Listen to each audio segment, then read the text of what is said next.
نبينا وبشيرنا ومولانا محمدا عبد الله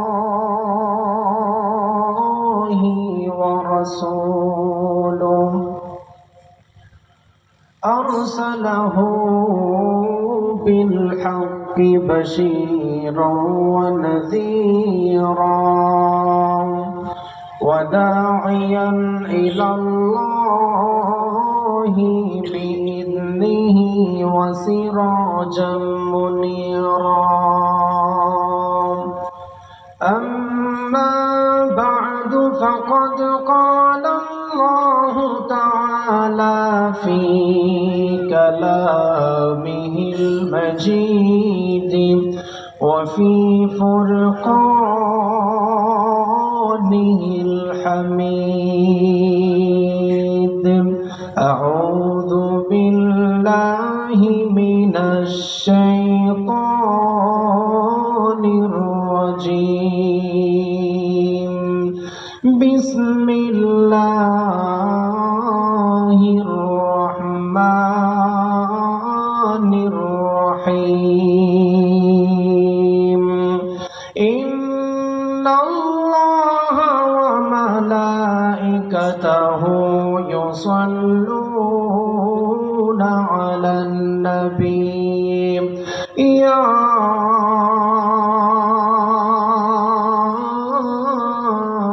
أيها الذين آمنوا صلوا عليه وسلموا تسليما اللهم صل على محمد وعلى آل محمد كما صليت على إبراهيم وعلى آل إبراهيم إنك حميد مجيد اللهم بارك على محمد وعلى آل محمد كما باركت على إبراهيم وعلى آل إبراهيم إنك حميد مجيد ربي زدني علما ربي زدني علما رب اشرح لي صدري ويسر لي أمري واحلل عقدة من لساني يفقه قولي الله يا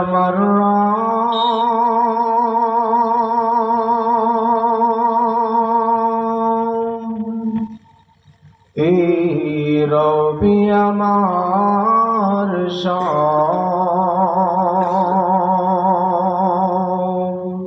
আল্লাহ আমার রব এই রবি আমার সব দমে দমে তনু মনে তারি অনুভব আল্লাহ আমার রব এই রবি আমার সব তোমার দুনিয়াতে আমি যেদিকে তাকাই অথই নিয়ামতে ডুবে আছি সবাই তোমার দুনিয়াতে আমি যেদিকে তাকাই অথই নিয়ামতে ডুবে আছি সবাই পাক পাখালির সুরে শুনি তসবিহ কলরব তসবিহ কলরব আল্লাহ আমার রব এই রবি আমার সব দমে দমে তনু মনে তারি অনুভব তোমার মদদ পেলে আমি আর না কিছু চাই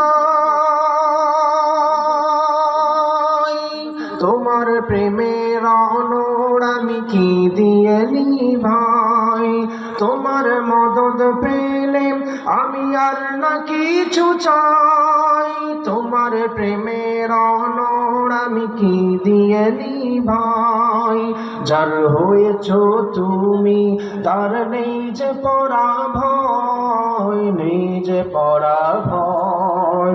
আল্লাহ আমার রব, এই রবি আমার সব, দমে দমে তনু মন তারি অনুভব।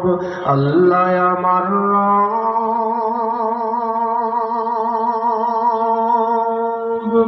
এই রবি আমার সব। আলহামদুলিল্লাহ, ঐতিহ্যবাহী বনমতল টাইগার স্পোর্টিং ক্লাব বুড়িবাড়ি কর্তৃক আয়োজিত তৃতীয় বার্ষিকী ইসলামী মহাসম্মেলনের সম্মানিত সভাপতি সাহেব, উপস্থিত আছেন আল্লাহর দিন প্রিয়, কোরআন প্রিয়, ইসলাম প্রিয় যুবক ভাইরা, পর্দার অন্তরালের মা ও বোনেরা। আল্লাহ রাব্বুল আলামিন আমাদেরকে সমস্ত ফিতনা ফাসাদ থেকে বাছাই করে এই জিক্রুল্লাহর মজলিসে হাজির হওয়ার, তাফসীরুল কোরআন মাহফিলে বসার সুযোগ দিয়েছেন। এজন্য সবাই দিলটাকে উজাড় করে শুকরিয়া আদান বলি আলহামদুলিল্লাহ। আর একটু জোরে বলি আলহামদুলিল্লাহ। মনে রাখবেন, যেই মানুষদেরকে আল্লাহ তাআলা মহব্বত করেন, যেই মানুষদেরকে আল্লাহ রব্বুল আলামিন ভালোবাসেন, তাদেরকেই আল্লাহ তাআলা দ্বীনের কাজের সাথে লিপ্ত রাখেন, ঠিক কিনা বলেন? কারণ এই ব্যস্ত সময়ে আমি দেখেছি অনেক মানুষ দোকানপাটে, বাজারে বিক্ষিপ্ত অবস্থায়, বিচ্ছিন্ন অবস্থায় এখনো এদিক সেদিক ঘোরাফেরা করতেছেন। তো এরই মধ্যখানে আল্লাহ রাব্বুল আলামিন আমাদের যাদেরকে এই প্যান্ডেলের নিচে বসার তৌফিক দিয়েছেন, তাফসীরুল কোরআন মাহফিলের কথা শোনার সুযোগ দিয়েছেন, আল্লাহ তাআলা আমাদের জিন্দেগীর সবার গুনাহগুলি মাফ করে দেন, আমিন। আরো জোরে বলেন আমিন। দেখুন, আমি আপনাদের সামনে প্রায় 17 ঘন্টা জার্নি করে এখানে এসেছি আজকে ফজরের সময়ে। আবার এই 15-16 ঘন্টা আমার জার্নি করে ব্যাক করতে হবে। তো আমি কষ্ট করে এসেছি আপনাদের মধ্যে, আপনাদের এলাকার মেহমান হিসাবে। আপনারা যারা এখানে বসেছেন কেউ উঠাউঠি করতে পারবেন না। খুব সংক্ষিপ্ত সময়ে গুরুত্বপূর্ণ কিছু কথা বলে আমি বিদায় নিব ইনশাআল্লাহ। আমি যেমন কষ্ট করে এসেছি, আপনারা একটু কষ্ট করে বসেন। সর্বপ্রথম আপনাদের কাছে আমার একটা প্রশ্ন থাকবে, এই তাফসীরুল কোরআন মাহফিলের মধ্যে একটি কিতাব থেকে তাফসীর করা হয়, কথা বলা হয়, সেই কিতাবটির নাম কি? আরো জোরে বলেন, আরো জোরে। আল কোরআন। দুনিয়ার মধ্যে আল্লাহ রাব্বুল আলামিন মানুষদেরকে প্রেরণ করার পরে মানুষদের হেদায়েতের গাইডলাইন হিসাবে আল্লাহ এই কোরআন দিয়েছেন। আপনাদেরকে সংক্ষিপ্ত একটা উদাহরণ দেই। আপনারা যারা স্মার্টফোন ইউজ করেন, অ্যান্ড্রয়েড ফোন ইউজ করেন, অ্যাপেল ব্র্যান্ডের ফোন ইউজ করেন, আপনারা যখন মার্কেটে মোবাইল কিনতে যান, দেখবেন মোবাইলের সঙ্গে একটা বই আছে। এই বইয়ের মধ্যে লেখা থাকে, এই মোবাইলটি যদি আপনি চালাতে চান এই বইয়ের নির্দেশনা অনুযায়ী চালাতে হবে, না হলে মোবাইলটা নষ্ট হয়ে যাবে, ঠিক কিনা বলেন? সাধারণ একটা মোবাইল চালাতে যদি আপনার বইয়ের প্রয়োজন হয়, আর আপনি সারা পৃথিবীর শ্রেষ্ঠ একটা সৃষ্টি মানুষ, এই মানুষকে চলার জন্য আল্লাহ কোরআন দিয়েছেন। মনে রাখবেন, যেই সমস্ত মানুষ দুনিয়ার জিন্দেগিতে রাসূল সাল্লাল্লাহু আলাইহি ওয়াসাল্লামের হাদিসকে ডিনাই করে, যেই সমস্ত মানুষ দুনিয়াতে চলার ক্ষেত্রে আল্লাহর কোরআনকে মানে না, তারাও দুনিয়া এবং আখিরাতে ধ্বংস হয়ে যায়, ঠিক কিনা বলেন? এই কোরআন এমন একটি কিতাব, সারা পৃথিবীর বিভিন্ন ধর্মের মানুষ রয়েছে। বৌদ্ধ ধর্মের মানুষ আছেন, খ্রিস্টান ধর্মের মানুষ আছেন, হিন্দু ধর্মের মানুষ আছেন, মুসলিম ধর্মের মানুষ আছেন। সারা পৃথিবীর বিভিন্ন ধর্মের এক একটি করে আলাদা আলাদা গ্রন্থ বই আছে না নাই? আরো জোরে বলেন, আছে। ঠিক তেমন ভাবে মুসলিম ধর্মের একটি কিতাবের নাম হচ্ছে অন্যতম কিতাব আল কোরআন। আমরা শুধু বলি সারা পৃথিবীতে কোরআন সবচাইতে দামি, এর মূল কারণ আমরা জানি না। আপনি যদি মনে করেন কোরআন সারা পৃথিবীতে সাইজের কারণে বড়, এটা ভুল কথা। কারণ কোরআন থেকে বড় কিতাব বুখারী শরীফ সমাজে আছে না নাই?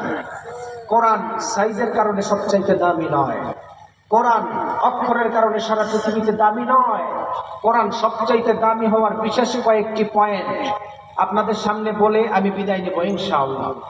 দেখুন, সমাজের মানুষ সফলতা অর্জন করার ডেফিনেশন হিসাবে, মানদণ্ড হিসাবে তিনটা জিনিসকে অগ্রগণ্য করে। আমাদের সমাজের কিছু মানুষ চিন্তা করে যাদের in terms of name and fame famous, যাদেরকে মানুষ চিনে, তিনি মনে করে উনি দুনিয়াতে সফলতা অর্জন করেছেন। না, উনি দুনিয়াতে সফলতা অর্জন করেন নাই। সমাজের পরিভাষায় দ্বিতীয় নম্বর সফলতার মানদণ্ড হচ্ছে in terms of wealth and money. যাদের কাছে টাকা পয়সা আছে, হাজার কোটি টাকার মালিক, তারা চিন্তা করে তারা নাকি দুনিয়াতে সফলতা অর্জন করেছেন। মনে রাখবেন, তারা দুনিয়াতে সফলতা অর্জন করেন নাই। তৃতীয় নম্বর দুনিয়ার পরিভাষায় সফলতার মানদণ্ড হচ্ছে ইন টার্মস অফ পাওয়ার। যাদের কাছে দুনিয়াবি ক্ষমতা আছে, যাদের কাছে রাজনৈতিক ক্ষমতা আছে, যাদের কাছে এলাকার ক্ষমতা আছে, লাঠিয়াল ক্ষমতা আছে, তারা চিন্তা করে তারা দুনিয়াতে সফলতা অর্জন করেছে। না, তারা দুনিয়াতে সফলতা অর্জন করেন নাই। কোন মানুষ সফলতা অর্জন করেছেন? যেই মানুষ আল্লাহর কোরআন মেনে, রাসূল সাল্লাল্লাহু আলাইহি ওয়াসাল্লামের হাদিস মেনে জাহান্নাম থেকে বেঁচে জান্নাতে যেতে পেরেছে, তিনিই সফলতা অর্জন করেছেন। সুবহানাল্লাহ বলেন। এই জন্য এই কোরআন সবচাইতে দামি কেন জানার দরকার আছে না নাই? কোরআন অন্যান্য ধর্ম বইয়ের চাইতে সবচাইতে দামি হওয়ার অন্যতম একটি কারণ হচ্ছে এই Quran is a book that is most read in this world. Quran এমন একটি কিতাব, যেই কিতাব সারা পৃথিবীর অন্যান্য ধর্ম বইয়ের চাইতে সবচাইতে বেশি তেলাওয়াত করা হয়। বলেন সুবহানাল্লাহ। আপনি মনে করবেন হুজুর মনে হয় চট্টগ্রাম থেকে এসে ওনার জুড়ে কথা বলে যাচ্ছেন। না, সারা পৃথিবীর আহ্নিক গতি, বার্ষিক গতি, ঘূর্ণায়মানের ক্ষেত্রে সারা পৃথিবীতে একটা টাইমের ব্যবধান আছে। আপনি যদি ইউনাইটেড স্টেট অফ আমেরিকার দিকে তাকান, সেখানে দেখবেন এখন দিনের বেলা। আপনার খুব কাছেই তো এখন 12, এখান থেকে বর্ডার। আমাদের বাংলাদেশের টাইমে মনে করেন এখন বাজে 10টা 52, সেখানে টাইমের ব্যবধান আছে। আপনি ইউরোপ কান্ট্রির যে কোনো দিকে তাকান, আমরা এখন তাফসীর করতেছি, অনেক মানুষ হয়তো অনেক দেশে এখন কাজ করতেছে, ঠিক কিনা বলেন? সারা পৃথিবীর আহ্নিক গতি, বার্ষিক গতি, ঘূর্ণায়মানের ক্ষেত্রে সারা পৃথিবীতে একটা টাইমের ব্যবধান আছে। টাইমের ব্যবধান থাকার কারণে সারা পৃথিবীতে মুসলিম রয়েছে। মুসলিম থাকার কারণে সারা পৃথিবীতে টাইমের ব্যবধান থাকার কারণে কোনো কোনো জায়গার মধ্যে আজান হয়, কোনো না কোনো সময় আজান হয়। আজান হওয়া মাত্রই মুসলিমরা নামাজ পড়ার জন্য মসজিদের মধ্যে চলে যায়, আর মসজিদের মধ্যে দৌড়িয়ে নামাজের মধ্যে দাঁড়িয়ে সূরা ফাতিহা তেলাওয়াত করে। এর মাধ্যমেই বোঝা যায় সারা পৃথিবীর অন্যান্য ধর্ম বইয়ের চাইতে কোরআন সবচাইতে বেশি তেলাওয়াত করা হয়। বলেন সুবহানাল্লাহ। Quran is a book that is most read in this world. এক নম্বর কারণ, সবচাইতে বেশি তেলাওয়াত করা হয়। কোরআন সারা পৃথিবীর মধ্যে সবচাইতে দামি হওয়ার অন্যতম কারণ হচ্ছে এই কোরআন এমন একটি কিতাব, যেই কিতাব অন্যান্য ধর্ম বইয়ের চাইতে সবচাইতে বেশি ছাপাখানায় সবচাইতে বেশি ছাপা হয়েছে। সুবহানাল্লাহ করেন। এই কোরআন এমন একটি কিতাব, যেই কিতাব শুধু ছাপাখানায় বেশি নয়, অন্যান্য ধর্ম বইয়ের চাইতে সবচাইতে বেশি বিনামূল্যে মানুষদেরকে দান করা হয়েছে। বলেন সুবহানাল্লাহ। এই কোরআন এমন একটি কিতাব, যেই কিতাবের আইনকে রক্ষা করার জন্য, যেই কিতাবের আইনকে সমাজের মধ্যে বাস্তবায়ন করার জন্য লক্ষ লক্ষ যুবকরা অকাতরে তাদের জীবনকে বিলীন করে দিয়েছেন। ঠিক কিনা বলেন? এখনো পর্যন্ত যারা কোরআনের বিরোধিতা করে, মনে রাখবেন, এখনো পর্যন্ত যারা কোরআনের বিরোধিতা করে, এখনো পর্যন্ত যারা উলামায়ে কেরামদের বিরুদ্ধে যায়, আবু জাহেলের মতো লাঞ্ছিত হয়ে দুনিয়া ত্যাগ করবেন। ঠিক কিনা বলেন?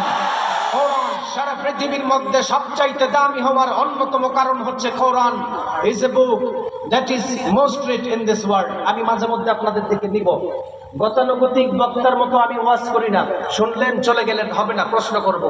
কোরআন সারা পৃথিবীর মধ্যে সবচাইতে দামি হওয়ার দ্বিতীয় নাম্বার অন্যতম কারণ হচ্ছে এই কোরআন এমন এক কিতাব, যেই কিতাব যেই ব্যক্তি তেলাওয়াত করে তারও ভালো লাগে, যেই ব্যক্তি তেলাওয়াত শুনে তারও ভালো লাগে। সুবহানাল্লাহ বলেন।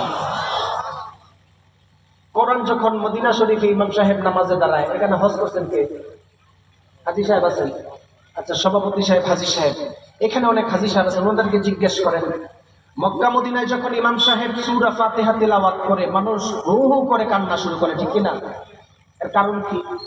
কোরআন অ্যাট্রাকশন মানুষদেরকে দিলকে নরম করে দেয়। কোরআন এমন এক কিতাব, যেই ব্যক্তি তেলাওয়াত করে তারও ভালো লাগে, যেই ব্যক্তি তেলাওয়াত শুনে তারও ভালো লাগে। সুবহানাল্লাহ পড়েন। আল্লাহ রাব্বুল আলামিন কোরআন নাযিল করার মাধ্যমে দুনিয়ার মানুষদেরকে জানালেন, আমি আল্লাহ এই কোরআন নাযিল করার মাধ্যমে মানুষদেরকে দুনিয়ার মধ্যে হেদায়েতের গাইডলাইন দিয়েছি। আমি আল্লাহ এই কোরআন নাযিল করার মাধ্যমে দুনিয়ার মানুষদেরকে সঠিক রাস্তা দেখিয়েছি। যেই মানুষগুলি দুনিয়ার মধ্যে চলাফেরা করা অবস্থায় কোরআনকে মানবে, কোরআনকে জানবে, কোরআন অবস্থায় জীবনকে চালিত করবে, আল্লাহ তাআলা তাদেরকে জান্নাতে ঢুকাইয়া দিবেন। আর যেই মানুষগুলি দুনিয়ার মধ্যে চলাফেরা করার সময় কোরআনকে মানে নাই, যেই মানুষগুলি দুনিয়ার মধ্যে কোরআন পাওয়ার পরে কোরআনকে জানে নাই, কোরআন শিক্ষা করে নাই, নবী রাসূলকে সম্মান করে নাই, ওই মানুষদের ব্যাপারে রব্বুল আলামিন জাহান্নামের ফয়সালা মানুষদেরকে করে দিয়েছেন। এই কোরআন সারা পৃথিবীর মধ্যে দামি হওয়ার অন্যতম কারণ হলো এই কোরআন এমন একটি কিতাব, যেই ব্যক্তি তেলাওয়াত করে তারও ভালো লাগে, যেই ব্যক্তি তেলাওয়াত শুনে তারও ভালো লাগে। এর অন্যতম একটা উদাহরণ আপনাদের এলাকার মধ্য থেকে আমি দেই। আপনারা যারা এখানে বসে আছেন প্রত্যেক দিন তো 5 ওয়াক্ত নামাজ পড়েন। ইমাম সাহেব যখন নামাজের মধ্যে দাঁড়িয়ে সূরা ফাতিহা তেলাওয়াত করে, একজন তো কোনোদিন বলেন নাই, ও হুজুর ছোট থেকে বড় হলাম প্রত্যেক দিন আপনি সূরা ফাতিহা দিয়ে নামাজ পড়েন আর ভালো লাগে না, আজকে আপনি বুখারী শরীফের শেষ হাদিস দিয়ে নামাজ পড়ান, এই কথা বলার চান্স আছে কি? বলার চান্স আছে? কোনদিন কি বলছেন যে হুজুর আপনি বুখারীর শেষ হাদিস আন আবি হুরায়রা রাদিয়াল্লাহু তাআলা আনহু قال كلمتان حبيبتان الى الرحمن خفيفتان على اللسان ثقيلتان في الميزان سبحان الله وبحمده سبحان الله العظيم সূরা ফাতিহা বাদ দেন, বুখারীর হাদিস দিয়ে নামাজ পড়ান, বলার কোনো চান্স আছে? চান্স নাই। এজন্য কোরআন সারা পৃথিবীর মধ্যে সবচাইতে দামি হওয়ার দ্বিতীয় নাম্বার অন্যতম কারণ হচ্ছে যেই ব্যক্তি তেলাওয়াত করে তারও ভালো লাগে, যেই ব্যক্তি তেলাওয়াত শুনে তারও ভালো লাগে। সুবহানাল্লাহ পড়েন। আল্লাহ রাব্বুল আলামিন কোরআন নাযিল করার মাধ্যমে দুনিয়ার মানুষদেরকে জানালেন, আমি আল্লাহ এই কোরআন নাযিল করার মাধ্যমে মানুষদেরকে দুনিয়ার মধ্যে সমস্ত কিছুর সমাধান দিয়েছি। আপনি জানলে অবাক হবেন, বিশ্বনবী সাল্লাল্লাহু আলাইহি ওয়াসাল্লাম সাহাবায়ে কেরামদেরকে জানালেন, যেই মানুষ শুধু দুনিয়ার মধ্যে কোরআন তেলাওয়াত করে প্রতি অক্ষরে অক্ষরে আল্লাহ তাআলা বান্দার আমলনামায় 10টা করে নেকি লিখে দেয়। সুবহানাল্লাহ। বিশ্বনবী সাল্লাল্লাহু আলাইহি ওয়াসাল্লাম বললেন, মান ক্বারাআ হারফাম মিন কিতাবিল্লাহি ফালাহু হাসানা ওয়াল হাসানাতু বিআশরি আমসালিহা। ও সাহাবায়ে কেরাম, যেই মানুষগুলি দুনিয়ার মধ্যে কোরআন তেলাওয়াত করে প্রতি অক্ষরে অক্ষরে আল্লাহ তাআলা তার আমলনামার মধ্যে 10টা করে নেকি লিখে দেয়। একজন সাহাবী আমার নবীর দরবারে হাজির হয়ে আমার নবীকে বলল, গো আল্লাহর নবী, আপনি তো বললেন প্রতি অক্ষরে আল্লাহ 10টা করে নেকি লিখে দেয়, কোন মানুষ যদি আলিফ লাম মিম 3টা অক্ষর একত্রিত করে 10টা নেকি হবে নাকি 30টা নেকি হবে? আপনি জানলে অবাক হবেন। আল্লাহর নবী বলেছেন, যেই মানুষগুলি দুনিয়ার মধ্যে আলিফ শব্দটা উচ্চারণ করে সাথে সাথে 10টা আমল লেখা হয়, মিম শব্দটা নিলে সঙ্গে সঙ্গে আল্লাহ 10টা করে নেকি লিখে দেয়। সুবহানাল্লাহ। এই কোরআন সারা পৃথিবীর মধ্যে দামি হওয়ার অন্যতম কারণ হলো দুনিয়ার কোন মানুষ যদি দুনিয়ার কোন বই লিখে থাকে কখনো গ্যারান্টির সহিত বলতে পারে না আমার বই পড়ার কারণে 10টা করে নেকি দেওয়া হবে। আপনি জানলে অবাক হবেন, আল্লাহ রাব্বুল আলামিন মানুষদেরকে এইভাবে জান্নাতের দরজা খুলেছেন। আরেকটা হাদিস আপনাদের সামনে বুখারীর হাদিস শোনাই।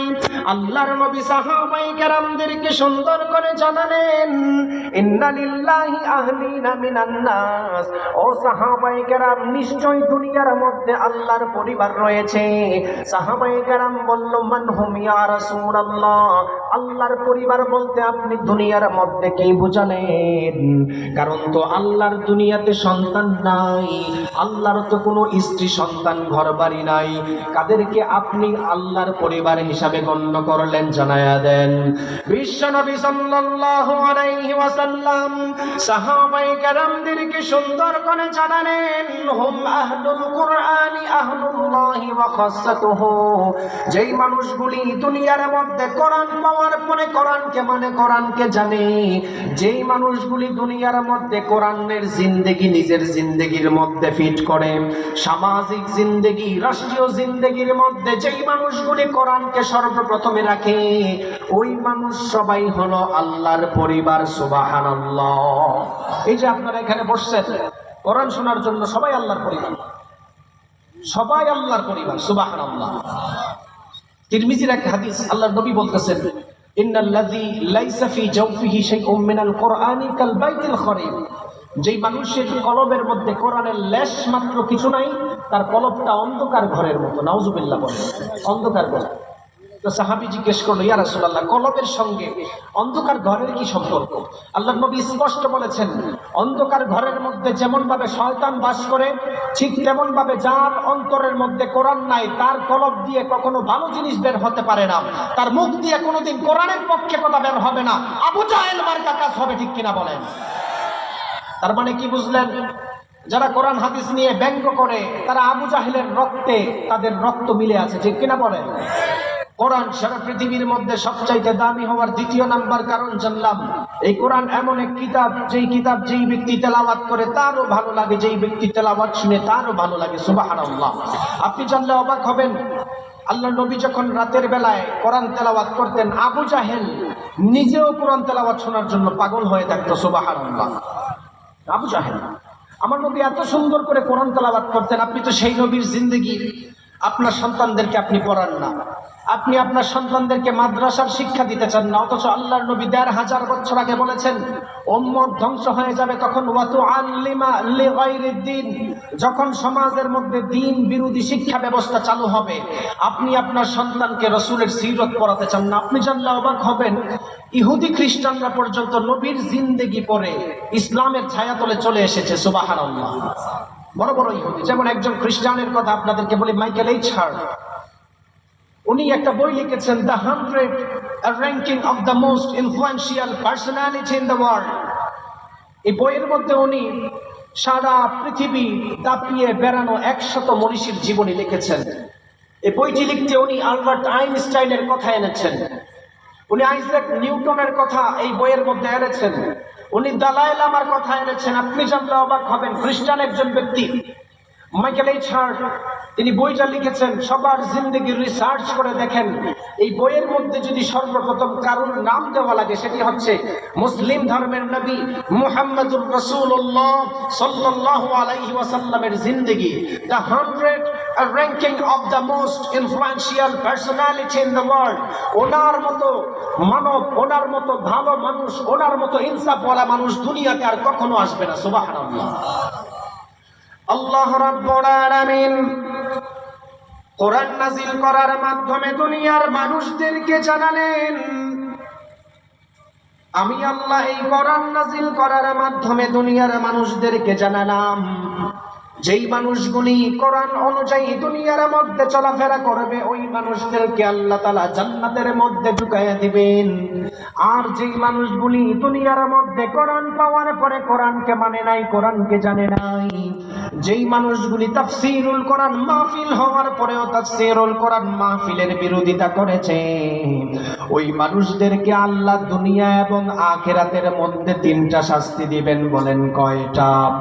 আল্লাহ রাব্বুল আলামিন কোরআনুল কারীমের 20 নম্বর সূরা সূরাতুত তাহা এর 124 থেকে 26 নম্বর আয়াতে জানালেন, ওয়ামান আ'রাদা আন যিকরি ফাইন্না লাহু মাঈশাতান দানকা ওয়া নাহশুরুহু ইয়াওমাল কিয়ামাতি আ'মা ক্বালা ربي لما حشرتني أعمى وقد كنت بصيرا قال كذلك أتتك آياتنا فنسيتها وكذلك اليوم تنسى আল্লাহ রাব্বুল আলামিন এই আয়াতের মধ্যে দুনিয়ার মানুষদেরকে জানালেন ওয়ামান আ'রাদা আন যিকরি ফাইন্না লাহু মাঈশাতান দানকা যেই মানুষদের কাছে দুনিয়ার মধ্যে কোরআন যাওয়ার পরে কোরআনকে মানে নাই কোরআনকে অস্বীকার করেছে এই আয়াতের মধ্যে মাঈশাতান দানকা এর ব্যাখ্যায় মুফাসসিরিনে কেরাম দুইটা ব্যাখ্যা করেন একমাত্র ওই মানুষটার জিন্দেগির মধ্যে কোনো সুখ শান্তি পাবে না দ্বিতীয় নাম্বার হলো মানুষটা যখন দুনিয়া ত্যাগ করবে কোরআন না মানার কারণে যখন দুনিয়া ছেড়ে দিবে মানুষরা যখন মানুষটাকে নিয়ে কবরের মধ্যে শোয়াইয়া দিবে আপনি জানলে অবাক হবেন মুফাসসিরিনে কেরাম দ্বিতীয় নাম্বার ব্যাখ্যায় মাঈশাতান দানকা এর ব্যাখ্যায় জানালেন ওই মানুষটার কবরকে আল্লাহ তাআলা সংকীর্ণ করে দিবেন তৃতীয় নাম্বার শাস্তি সম্পর্কে রব্বুল আলামিন কোরআনুল কারীমের সূরাতুত তাহা এর 125 নম্বর আয়াতে জানালেন ওয়া নাহশুরুহু ইয়াউমাল কিয়ামাতি আ'মা ওই মানুষদেরকে আল্লাহ